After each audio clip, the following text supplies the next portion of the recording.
Cosmology is important. The way we view the universe provides a framework and context for our lives that often determines our innermost attitudes, beliefs, and approaches. The ancient Egyptians believed that the goddess Nut arched over the nighttime world and that the stars were embedded in her belly. They saw the cyclical nature of life reflected in the daily birth and setting of the sun god Amun-Ra and the rise and fall of the river Nile. Their cosmology was not some fairy tale mythology peripheral to their daily lives. It was central to their being.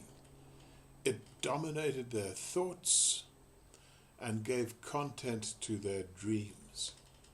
It also caused them to build the pyramids, the temples at Karnak and Abu Simbel, and the tombs in the Valley of the Kings. The Greeks' approach to life was also intimately influenced by their cosmology, but theirs was a cosmology of human scale. The heavens, the earth, and the underworld were playgrounds for gods with all too human virtues, vices, and jealousies. In Aristophanes' The Frogs, they were able to make fun of their gods. Within such a cosmos, it was easy for man to imagine himself as the measure of all things. For almost 1500 years, European thought was dominated by the Ptolemaic cosmos. The universe comprised a number of concentric spheres with the stars, the sun, the moon, and the planets inhabiting their respective globes. The earth was at the center, and beneath the earth was the sphere of hell. The Catholic Church appropriated the Ptolemaic model, which for centuries represented the universe in which hundreds of millions of Christians led their lives. They believed literally that there was a heaven above the stars and a hell beneath their feet. All their hopes centered on the possibility of salvation and of being transported ultimately to the presence of God. Their nightmare was that on Judgment Day they would be found wanting by a stern and implacable God, and that they would be flung into the depths of hell, where they would suffer unimaginable tortures for all eternity. These visions were illustrated in the murals in churches and cathedrals, which for hundreds of years represented the only depiction of the universe to which countless illiterate believers were ever exposed. People devoutly believed all this. It was the reason why they built soaring cathedrals, why they went on pilgrimage, and why they joined in the Crusades. It was also the reason why they were prepared to torture and burn heretics to death in the name of a loving God, and why thousands were themselves prepared to suffer the agonies of martyrdom. Theirs was a harsh and often brutal cosmology, but it was at least one in which they were at the center of creation. They were important. God loved them and had sacrificed his only Son to save their souls. God cared enough about their lives to watch over them, to listen to their prayers, and ultimately to judge them. Their actions were important. Each of their little sins and little acts of virtue was written forever in some vast celestial scroll. It was also a manageable universe in terms of time and space. The heavens were close, and hell was closer still. In their imagination, the whole of creation could probably fit into a sphere with a diameter of about 10,000 miles, the distance that a man might conceivably travel in a lifetime. In the 17th century, Archbishop James Ussher famously computed that the universe had been created in 4004 BC.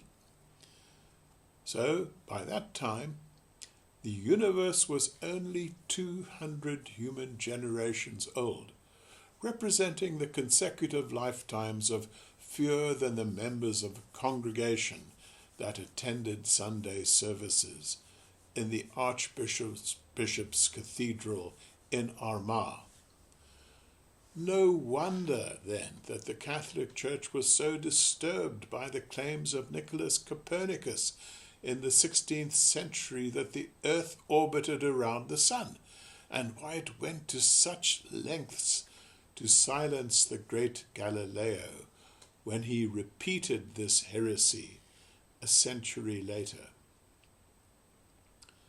The Copernican revolution was only the first of a number of shocks that were destined to bring the Catholic Ptolemaic universe crashing into the dust. Van Leeuwenhoek discovered myriads of tiny creatures for which no provision had been made by church doctrine, swimming in a drop of water. Darwin argued that far from having been created by God in the Garden of Eden, mankind had evolved from monkeys. Astronomers discovered that not only was the Earth not at the center of the universe, neither was the Sun. It was just another medium-sized star in an enormous galaxy. And then, in 1924, Edwin Hubble announced that ours was only one of billions of galaxies in the universe. Gone was the centrality of mankind. Popular scientists like Carl Sagan took great delight in explaining how very peripheral planet Earth was and how very transitory its human population. We inhabited a small planet that orbited a medium-sized star halfway to the edge of one of the innumerable galaxies. The 300,000 years of human existence represented only a passing instant in the 13.8 billion years that had elapsed since the creation of the universe. Mankind discovered the truth and lost its relevance. There was no longer any motivation to build great cathedrals or pyramids to honor God. Man's monuments are now all functional, great airports, bridges, and skyscrapers. For hundreds of millions of people, particularly in the increasingly secular West, there is no longer anything to hope for or to dread after death. Mankind dedicated itself to assuring as much prosperity, progress, and comfort as possible, and to creating a world that was fair and kind to people, in accordance with the new humanistic creed that had progressively permeated the world after 1945. Beyond that, there was nothing for those who no longer believed in God. The purpose of life was to spend the brief years of existence as comfortably, enjoyably, and as meaningfully as possible. And to a large extent we have succeeded in this. In the brief time span of a single human life, the world has become a much better place. People live much longer. There is much less poverty. The world is more peaceful now than it has ever been. Nevertheless, we suffer from a cosmic inferiority complex.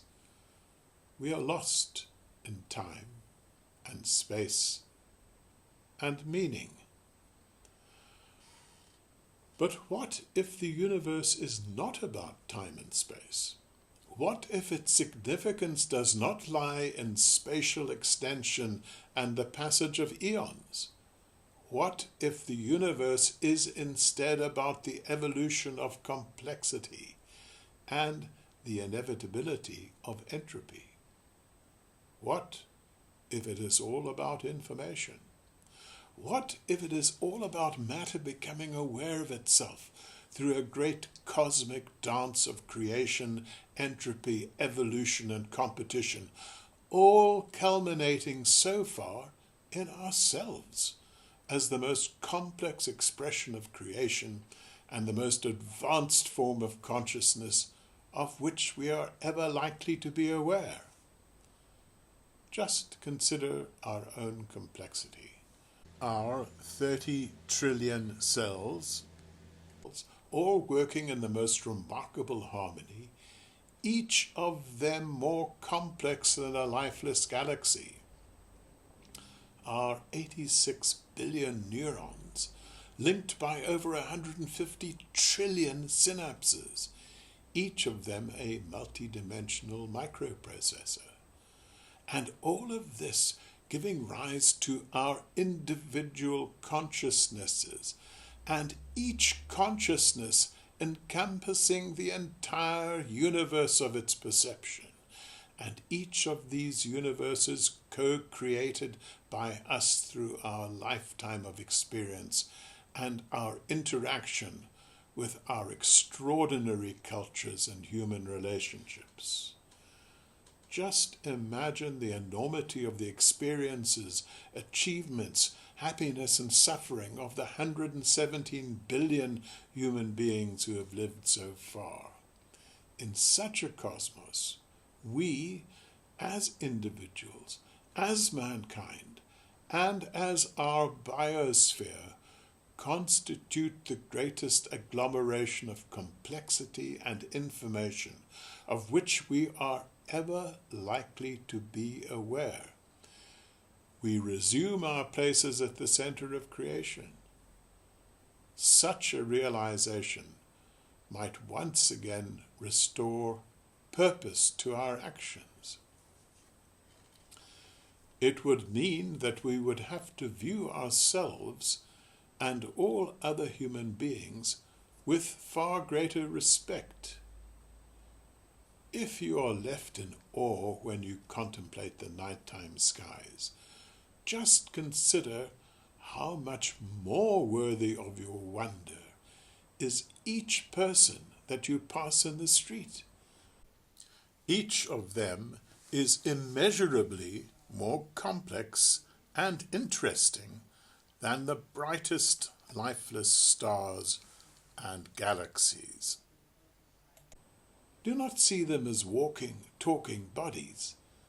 See them as the bearers and co-creators of unique and complete universes.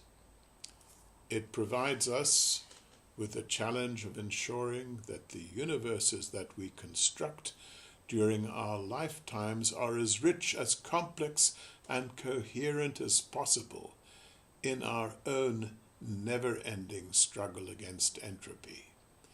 It makes us aware of the preciousness of human culture and the enormous complexity, meaning, and coherence that it has achieved during the past 10,000 years of human struggle.